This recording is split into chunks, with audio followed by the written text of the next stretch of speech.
इस वीडियो के अंत तक आप जानेंगे इस पाठ से संबंधित संपूर्ण जानकारी।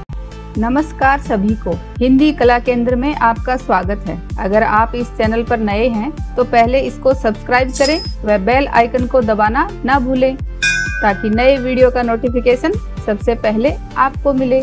बच्चों, आज हम पढ़ने जा रहे हैं हमारी हिंदी की पुस्तक का पाठ 8, जिसका शीर्षक है ये सबसे कठिन समय नहीं। ये एक कविता है। कोरोना के इस काल में आज बच्चों शायद ये नाम सुनकर आपको लग रहा होगा कि नहीं, ये बात सही नहीं है, इससे ज़्यादा और कठिन समय क्या होगा। तो हाँ, आपकी बात सही है। इस दौर में हर कोई परेशान है, लेकिन बच्चों आप अपने आसपास होने वाले क्रियाकलापों को ध्यान से देखो। आज भी हमारे घर में फल, सब्जी व दूध आ रहा है, मम्मी खाना पकाती हैं, पशु पक्षी बाहर पहले की तरह ही बोलते हुए सुनाई दे रहे हैं, रोज सूर्य पूरब में निकल रहा है और पश्चिम में अस्त हो रहा है, फूलों पर तितलियां पहले की तरह ही मंडरा रही हैं। तो इन सब जीवन के क्रियाकलापों को सहज रूप से होता हुआ देखकर व महसूस कर हमारे मन में एक नई ऊर्जा का संचार होता है ना, और हमारा मन कहता है कि ये सबसे कठिन समय नहीं है। होता है ना ऐसा? तो बच्चों, कुछ ऐसी ही बातों से भरी हमारी आज की कविता है, जिसको लिखा है जया जादवानी जी ने। जया जादवानी का जन्म कोतमा, जिला शहडोल, मध्य प्रदेश, भारत में हुआ था। ये हिंदी की एक अप्रितम कवयित्री रही हैं। कहानियों की दुनिया में तो इनकी एक अलग ही पहचान है। इन्हें छत्तीसगढ़ हिंदी अकादमी सम्मान से सम्मानित किया जा चुका है।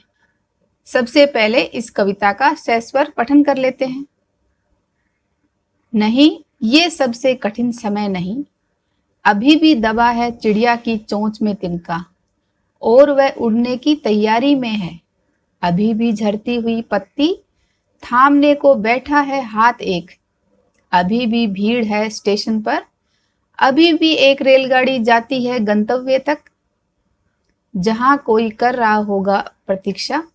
अभी भी कहता है कोई किसी को, जल्दी आ जाओ कि अब सूरज डूबने का वक्त हो गया। अभी कहा जाता है उस कथा का आखिरी हिस्सा जो बूढ़ी नानी सुना रही सदियों से दुनिया के तमाम बच्चों को। अभी आती है एक बस अंतरिक्ष के प्यार की दुनिया से, लाएगी बचे हुए लोगों की खबर। नहीं, ये सबसे कठिन समय नहीं। अब इस कविता को अर्थ के साथ समझते हैं।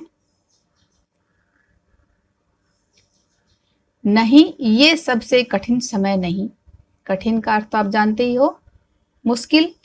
इस कविता के माध्यम से कवयित्री हमें बताना चाह रही हैं कि ये समय सबसे मुश्किल समय नहीं है। अभी भी दबा है चिड़िया की चोंच में तिनका। तिनके का अर्थ होता है सूखी घास या लकड़ी का छोटा टुकड़ा, और वह उड़ने की तैयारी में है। तो बच्चों, चिड़िया चोंच में तिनका दबाकर क्या करती है? वो अपने लिए नीड़ यानी घोंसले का निर्माण करती है, अर्थात वह जीवन में नई उमंग व आशा के साथ आगे बढ़ रही है। वो इतनी मेहनत से एक एक तिनके को जोड़कर अपना घर बना रही है ताकि वह अपने परिवार व बच्चों की सुरक्षा कर सके। अभी भी झरती हुई पत्ती थामने को बैठा है हाथ एक। झरती हुई का अर्थ है गिरती हुई और थामने का अर्थ है पकड़ना। तो अभी भी पेड़ से गिरती हुई पत्ती को थामने के लिए कोई हाथ बैठा है। अर्थात इस पंक्ति के माध्यम से कवित्री हमें समझाना चाह रही हैं कि अगर हमारे जीवन में कोई मुश्किल आती है या कोई कठिनाइयां आती हैं, तो आज भी हमारे समाज में और घर में ऐसे लोग हैं जो हमें परेशानी में संभाल लेंगे। तो इन सब पंक्तियों के माध्यम से कवयित्री हमें आशावादी बनकर मेहनत से भरा जीवन जीने की प्रेरणा दे रही है। वो बताना चाह रही हैं कि अभी हमें निराश होने की आवश्यकता नहीं है। जब तक ये स्वाभाविक क्रियाएं हो रही हैं तब तक कठिन समय नहीं है, क्योंकि चिड़िया का एक एक तिनका जोड़कर घर बनाना, पेड़ से पत्ती का गिरना, ये सब स्वाभाविक क्रियाएं हैं। तो जब तक ये सारे काम एक सहज गति से हो रहे हैं तब तक हमें परेशान होने की जरूरत नहीं है। अभी कठिन समय नहीं है। अभी भी भीड़ है स्टेशन पर, अभी भी एक रेलगाड़ी जाती है गंतव्य तक। गंतव्य का अर्थ है मंजिल। तो इन पंक्तियों के माध्यम से कवयित्री हमें समझाना चाह रही हैं कि अभी भी स्टेशन पर भीड़ है, अभी भी एक ट्रेन है जो हमें अपनी मंजिल तक ले जाती है। जहां कोई कर रहा होगा प्रतीक्षा, प्रतीक्षा का अर्थ है इंतजार, यानी हमारी मंजिल पर हमारा कोई इंतजार कर रहा है। कहने का अर्थ है कि हमारे आज भी प्रियजन, हमारे चाहने वाले हैं जो हमारी प्रतीक्षा कर रहे हैं, तो हमें निराश होने की जरूरत नहीं है। अभी भी कहता है कोई किसी को, जल्दी आ जाओ कि अब सूरज डूबने का वक्त हो गया। वक्त का अर्थ है समय। कि अभी भी, आज भी लोग एक दूसरे की परवाह करते हैं। सूरज डूबने से अर्थ है कि शाम हो गई, अंधेरा हो गया, तो उससे पहले घर आ जाओ। तो अभी भी आपके लौटने का कोई इंतजार कर रहा है। आपको कहा जाता है कि आप जल्दी घर आ जाओ। कहने का अर्थ है कि लोग आज भी एक दूसरे की परवाह करते हैं। तो इन पंक्तियों के माध्यम से कवयित्री हमें बताना चाह रही है कि अभी भी कठिन समय नहीं आया है। आपको निराश व परेशान होने की आवश्यकता नहीं है। जीवन पहले की तरह ही निर्बोध गति से चल रहा है। अभी कहा जाता है उस कथा का आखिरी हिस्सा। आखिरी हिस्सा का अर्थ है अंतिम भाग और कथा का अर्थ है कहानी। जो बूढ़ी नानी सुना रही सदियों से, सदियों का अर्थ है 100 वर्ष, तो कई सालों से दुनिया के तमाम बच्चों को, तमाम का अर्थ है सारे बच्चों को, आज भी उस कथा के अंतिम भाग का ध्यान से सुना जाता है। जो हमारी बूढ़ी नानी सदियों से सुनाती हुई आ रही थी, वो आज भी दुनिया के तमाम बच्चों को सुना रही हैं। अर्थात हर घर में आज भी बूढ़ी नानी दादी से कहानी सुनी जा रही है। जो जीवन पहले चल रहा था वही आज चल रहा है। अभी आती है एक बस अंतरिक्ष के पार की दुनिया से। अंतरिक्ष के पार यानी अलग और दूर से। लाएगी बचे हुए लोगों की खबर।